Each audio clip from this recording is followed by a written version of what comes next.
Welcome back. The WNBA's 2026 season is up in the air right now as players and owners try to strike a deal without delaying the start of training camp. Today marks the deadline for talks between the league and the Players Association, with both sides negotiating a new collective bargaining agreement. ESPN's reporter Alexa Philippou is here to talk all about it and dive in. Alexa, thanks so much for joining us. What are the major sticking points for the Players Association right now? Well, the major sticking point throughout this whole negotiation has been revenue share, both what split of revenue share the players would get and also what that system would look like. So that's something that it's, to my knowledge, still being discussed, that they haven't been on the same page about what that could be.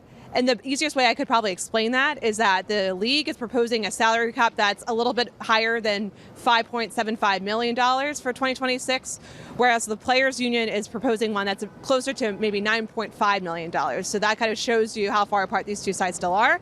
But besides that, both sides still need to flesh out what a housing system could look like, and the WNBA housing has been provided by teams for the entirety of the league's existence.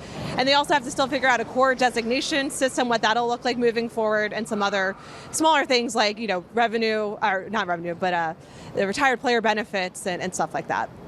Seems like they still have a lot of work to do. So tell us what things will look like if a deal is not reached. Where does the WNBA go from here?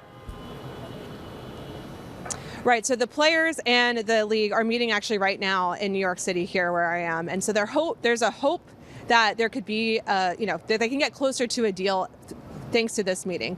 If that doesn't happen, then that might be where we start to see the schedule impacted. But even if a deal isn't determined, in this very meeting right now, if they feel like they can get out of this meeting and that they're closer, maybe that we'll see, no schedule impacts just yet.